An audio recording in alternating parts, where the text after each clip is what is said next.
अब अपन लोग multiplication of matrix के बारे में पढ़ेंगे कि हम दो मैट्रिक्स का मल्टीप्लिकेशन कैसा करें। ये तीसरा वाला ऑपरेशन अपना हो रहा है मैट्रिक्स पर। हम लोग दो ऑपरेशन मैट्रिक्स के सीख चुके हैं कि मैट्रिक्स का एडिशन कब होता है, मैट्रिक्स का सब्ट्रैक्शन कैसे होता है। आज अपन लोग मैट्रिक्स का मल्टीप्लिकेशन सीखेंगे। एडिशन और सब्ट्रैक्शन के केस में हम लोगों ने देखा था कि दोनों ही मैट्रिक्स सेम ऑर्डर की होना चाहिए, तभी हम उनका एडिशन और सब्ट्रैक्शन कर पाएंगे। अगर दोनों मैट्रिक्स सेम ऑर्डर की नहीं है तो हम लोग उसका एडिशन और सब्ट्रैक्शन नहीं कर पाएंगे। क्लियर था? मल्टीप्लिकेशन के केस में अगर बेटा सेम ऑर्डर का दो मैट्रिक्स हैं तो उनका मल्टीप्लिकेशन होगा ही, इसमें तो कोई दो राय ही नहीं है। कहने का मतलब अगर दो मैट्रिक्स हमको दिए हैं और उन दोनों के ऑर्डर सेम है तो एडिशन भी होगा, सब्ट्रैक्शन भी होगा और मल्टीप्लिकेशन भी होगा, इट इज कंफर्म। पर यदि कहने का मतलब देखो यहाँ ये हो गया कि if order is same then multiplication is sure. Multiplication तो श्योर है, हो जाएगा। अब यदि दोनों डिफरेंट ऑर्डर के हैं तो क्या उनका मल्टीप्लिकेशन होगा या फिर उनका मल्टीप्लिकेशन नहीं होगा, ऐसा अपन लोग अभी सीख रहे हैं। तो if order is not same, suppose करो we have a matrix A I J, इसका ऑर्डर है m क्रॉस n। एक और दूसरा मैट्रिक्स है बी आई जे, इसका ऑर्डर है बेटा r इंटू एस। दोनों के डिफरेंट ऑर्डर हैं। इन मैट्रिक्स का मल्टीप्लिकेशन तभी पॉसिबल है जब m is equal to n is equal to r हो जाए। कहने का मतलब number of column in first matrix is equal to number of row in second matrix. Sir first matrix किसको कहेंगे, सेकंड किसको कहेंगे? ध्यान देना बेटा, हम जैसे a इंटू बी निकाल रहे हैं तो a को अपन फर्स्ट मैट्रिक्स कहेंगे और b को अपन सेकंड। इसका मतलब तो सर हमको ये लग रहा है कि a इंटू बी को कैलकुलेट करना और b इंटू a को कैलकुलेट करना, क्या दोनों अलग रहेंगे? Yes of course, the both will be different, ये दोनों ही अलग अलग रहेंगे। तो जो पहले होगा उसको अपन फर्स्ट मैट्रिक्स मानेंगे और जो दूसरा होगा उसको अपन सेकंड। मैं जरा कुछ एग्जांपल लेकर के कंफर्म करता हूं कि आप मुझे बताओगे कि इसका मल्टीप्लिकेशन हो पाएगा या इनका मल्टीप्लिकेशन नहीं हो पाएगा। देखते हैं, मेरे पास एक मैट्रिक्स है A और एक मैट्रिक्स है B।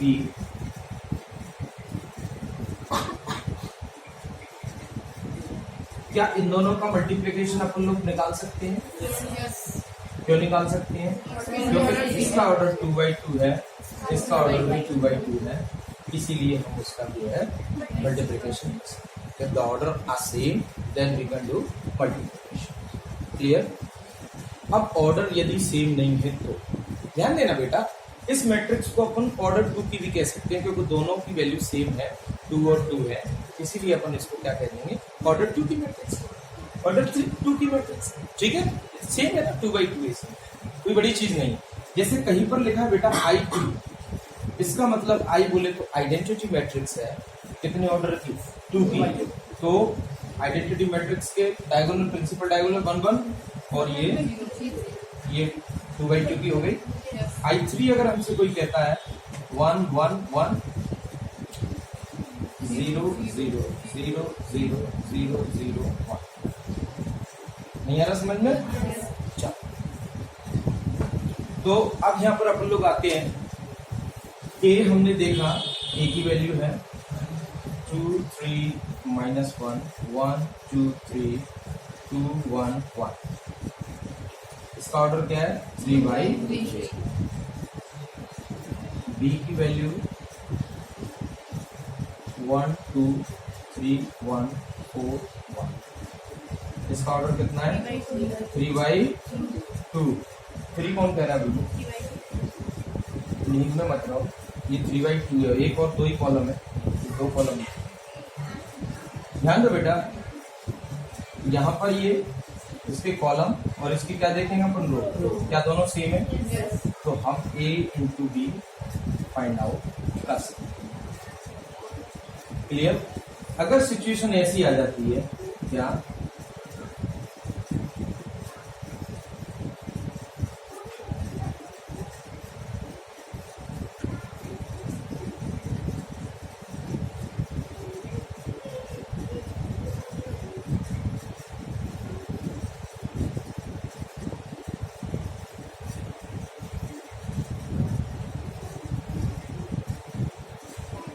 इसका ऑर्डर हो गया 1 2 3 4 4/3।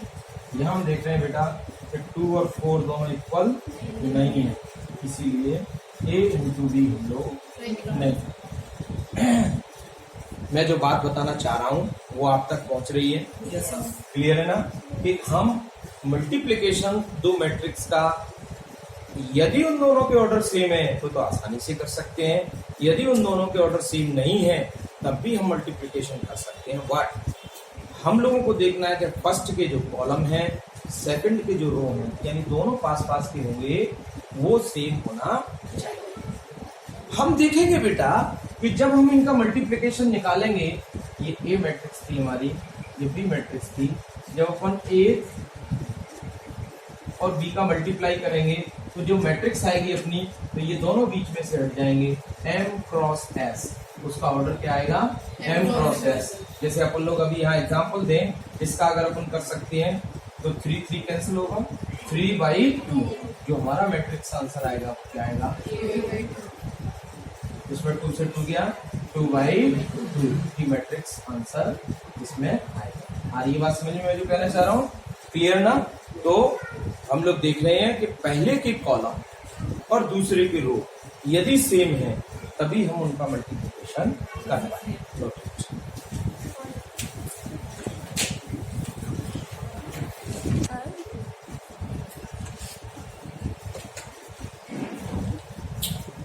A इंटू बी अपन निकालें और B इंटू ए निकालें तो ये इसको फॉलो नहीं करता है।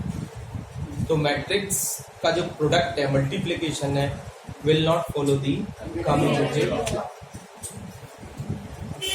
एसोसिएटिव लॉ के लिए देखें, A into B into C is equal to A into B into C, इसको ये फॉलो करता है।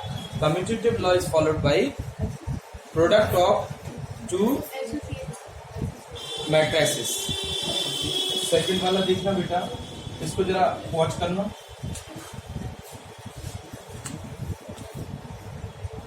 तो लॉ हमसे क्या कहता है कि जैसे A प्लस बी, ये दो हमारी मैट्रिक्स है,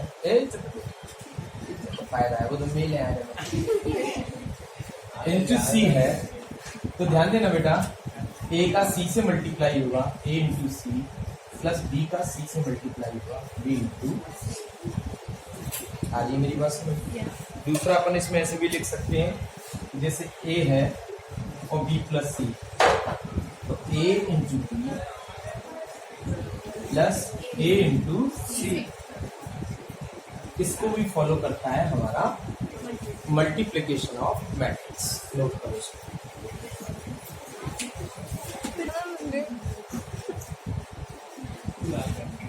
जनरल फॉर्म में लिखते हैं पहले अपन, we have a matrix A11 A12 A21 A2 and another matrix A, देखो इसका ऑर्डर है 2/2, तो ये कंफर्म है कि इसकी ये जो स्टार्ट होगा वो 2 से ही होना चाहिए, रो इसमें 2 होनी चाहिए।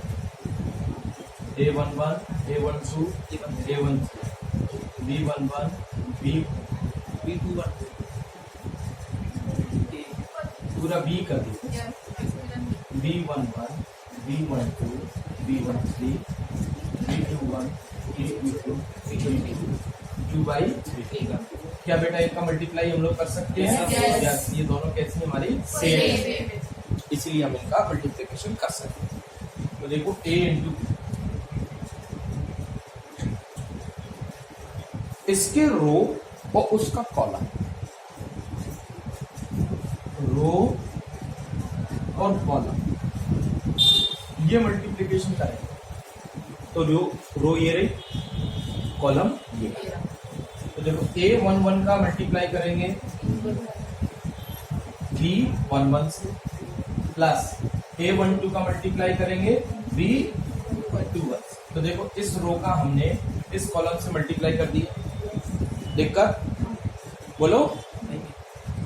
अब फिर इस रो का इस कॉलम से करो, a11 b12 plus a12 b22। फिर इस रो का इस कॉलम से करो, a11 b13 plus a12 b22। Next वाले का करते हैं फिर a21 b11 a22 b21 a21 b12 a22 b22 a21 b13 a22 b22। सभी का हो गया मल्टीप्लाई।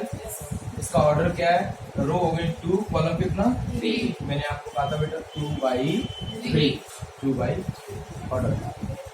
इस तरीके से अपन को इनके मल्टीप्लिकेशंस करने हैं। एक नॉर्मल एग्जांपल लेता हूं मैं आपको।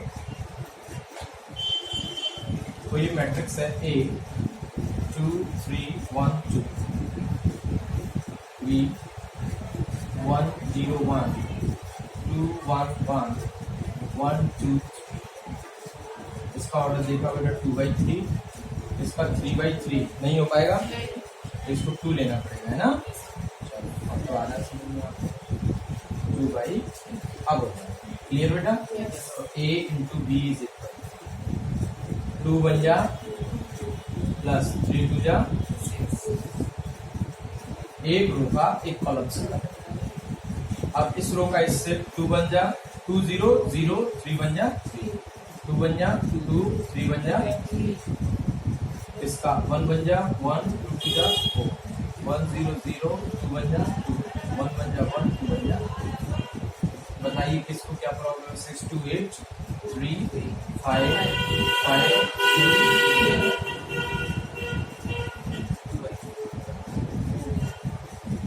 डाउट कोई? इस तरीके से अपन मल्टीप्लिकेशन करते हैं। ठीक है, एक क्वेश्चन मैं इस पे लिख के दे रहा हूँ, आप लोग जरा इसको बनाना नोट कर लो साथ।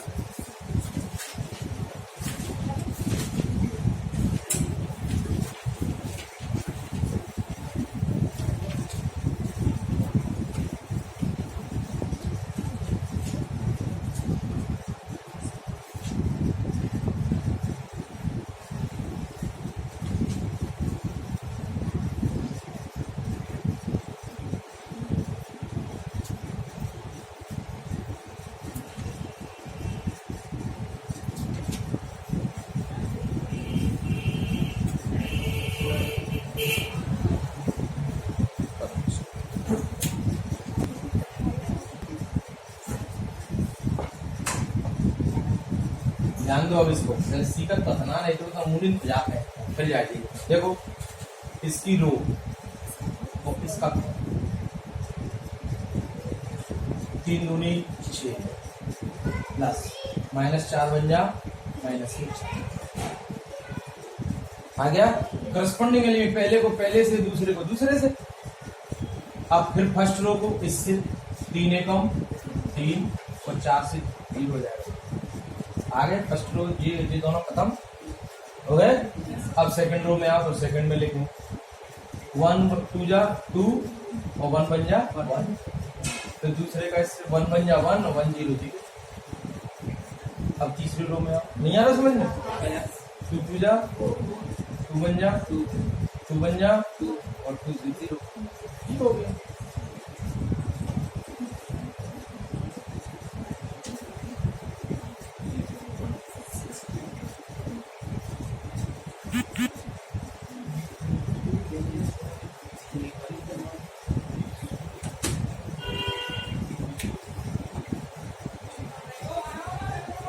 अब इधर क्या देख रहे हो, क्या है इस बोर्ड पर? ए इसका ऑर्डर लिखना नेसेसरी है? नहीं नहीं,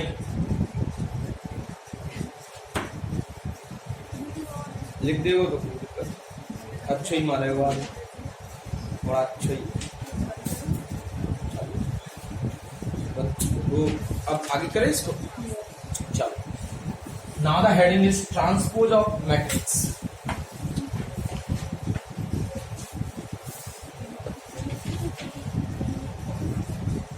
देखो इसको समझ ले जरा। देखो बेटा, इंटरचेंज कर दो, रो को क्या बना दो, कॉलम, और कॉलम को क्या बना दो, row. Interchanging of row and column provides transpose of matrix.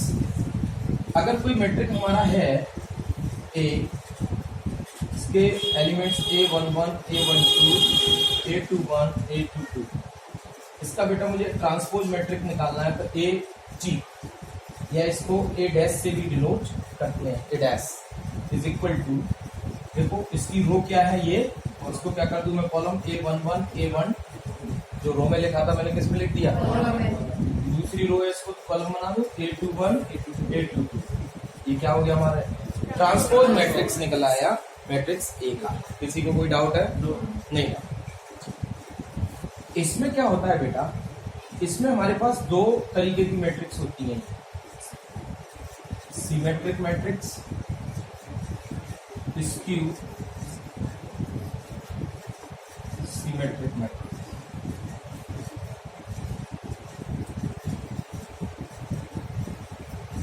इन दोनों के लिए बेटा हमारी मैट्रिक्स का स्क्वायर मैट्रिक्स होना अनिवार्य है, पहली चीज। सिमेट्रिक मैट्रिक्स का हम पता तभी लगा सकते हैं कि कोई मैट्रिक्स हमारी सिमेट्रिक है या नहीं, जब ये कैसी होंगी, square matrix. Skew symmetric matrix का हम तभी पता लगा सकते हैं या तभी हम उसको फाइंड कर सकते हैं जब हमारी मैट्रिक्स कैसी होगी, स्क्वायर।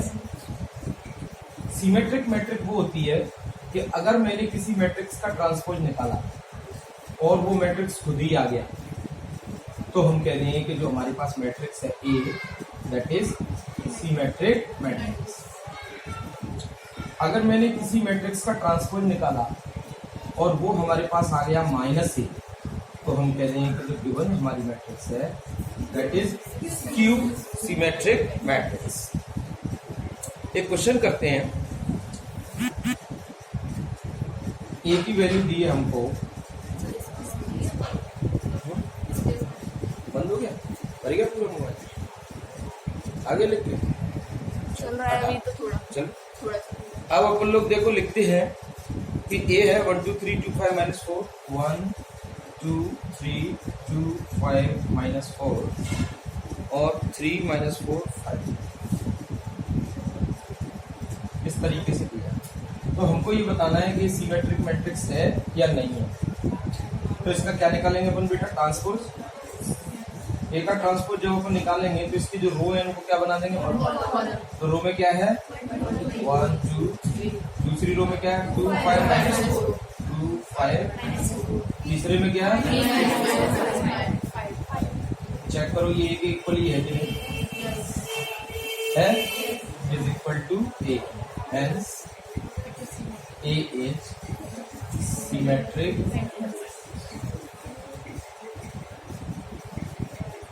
किसी को कोई डाउट है इसमें? तो इसमें दो बेटा मेन समरी और हैं। अगर हम a